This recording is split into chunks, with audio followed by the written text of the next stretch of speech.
Everyone, welcome back to another Chainsaw Man chapter discussion. We're going to talk about chapter 169 that dropped a couple of hours ago. I don't have long because the Euros is on, England are playing, and I have to support the nation that I'm in. Let's get into it. Before that, thanks for the overwhelming support. Got a bunch of likes, a bunch of comments. Loved responding to your comments. You guys have nice things to say, so yeah, if you enjoyed the end of this video, if you think I said anything thoughtful or there's anything you want to talk about, make sure to hit down the comments and I'll respond. So, chapter 169. You think that, Denji would get a break after everything that's transpired in the previous two, him getting assaulted and stuff. And it's crazy, he goes to eat at the restaurant, he's thinking and mulling over what's happened to him. And then fucking Barem shows up, lets everyone know that the restaurant is under attack, about to be sieged by the public safety division, and they're going to kill everyone involved, all our main characters who are traveling with Denji and Asa.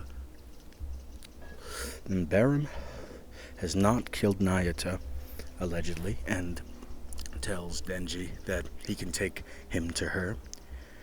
Is this a trap? Is it real? For all their sakes, I'm hoping it's true. Alright, but Barem was in love with Makima, and very well it is possible that Nayuta's existence is an insult to Barem and his love for Makima, so he might have killed her and is lying and is saying all this to Denji just to make sure that he actually escapes public safety, because I'm assuming they're going to have to work together to escape the public safety division. What really struck me about this chapter is, of course, Denji's thoughts about the assault that he underwent, right? We don't really get to see Asa's perspective on things. It's very brief, and it was in the previous chapter.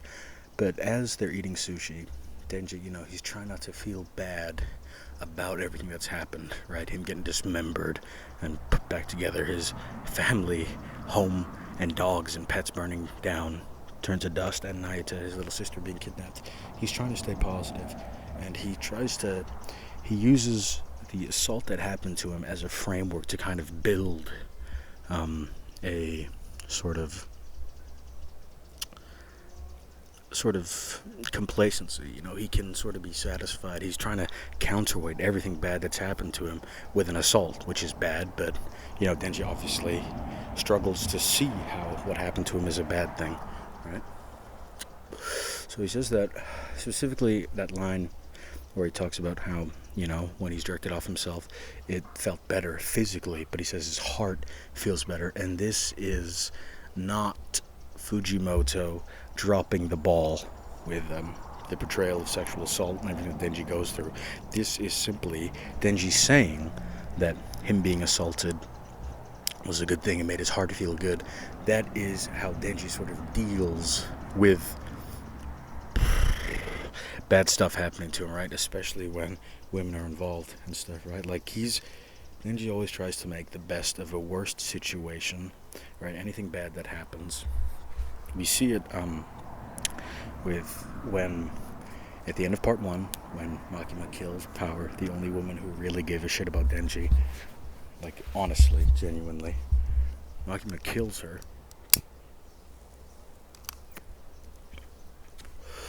And Denji tries to reason with it, Makima goes, become my dog, I've killed you, you have no one left, Aki's dead, Riz is dead, Power's dead, what are you going to do? You have to become my dog. And Denji seriously considers this for he considers the option of surrendering himself to Makima and saying, what, some love is better than no love, right? Makima's taken everything away from him, but still he's trying to cling on to any sort of happiness he can get from the situation, right? Makima would keep him secure, safe, he wouldn't have to think anymore, stuff like that. That's all he was saying at the end of part 1, and I feel like we're seeing this exact logic repeated with what happened between Denji and Asa, right? So then he says, yeah, I basically got assaulted. Well, he doesn't even said he was assaulted. He says, yeah, it's the first time I've ever been climaxed. Been made to climax.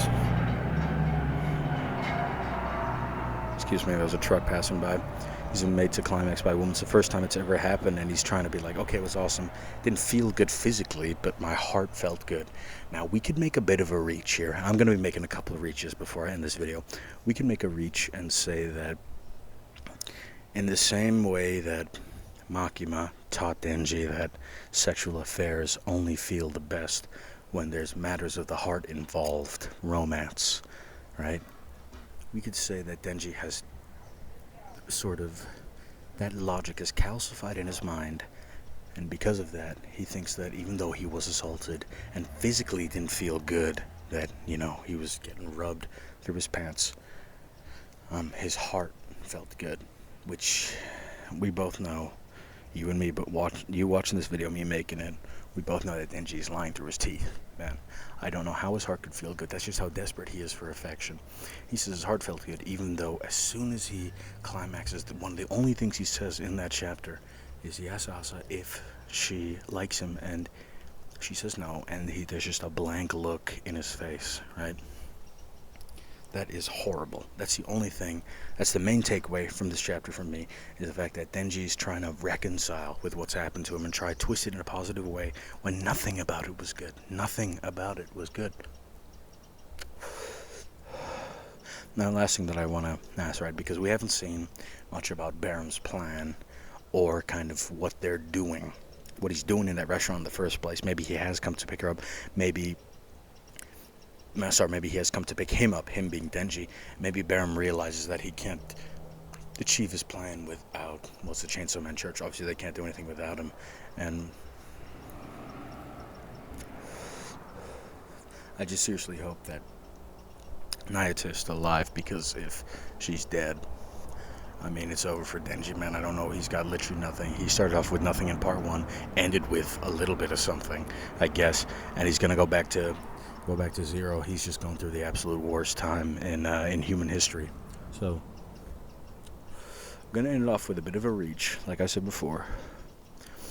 Barem hasn't said how they're gonna get out of public safety's perimeter that they've set around the restaurant.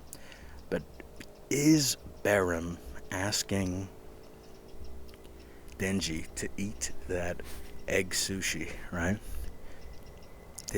Does it have something to do with Makima? Is that a bit of a stretch? I feel like it is. I'm not talking about, obviously, eating that sushi's going to bring Makima back. Brother, I think it's about the symbolism and motif of Makima as Denji's sort of mother and caretaker, right? Eating egg sushi, egg, fertility. Right, that's a bit crazy. My thoughts on it are not solid. I'm still trying to work it out, but those are my initial thoughts on the chapter. Like I said, if you enjoyed this discussion, like, subscribe if you want to hear more. I'm going to drop another one as soon as the chapter drops. Hopefully I'm not filming in my grandma's garden. Hopefully I got somewhere to live. And hit a comment if you want to discuss anything. Alright, that's it. Thanks for listening, guys. Stay safe, stay strong, stay hard.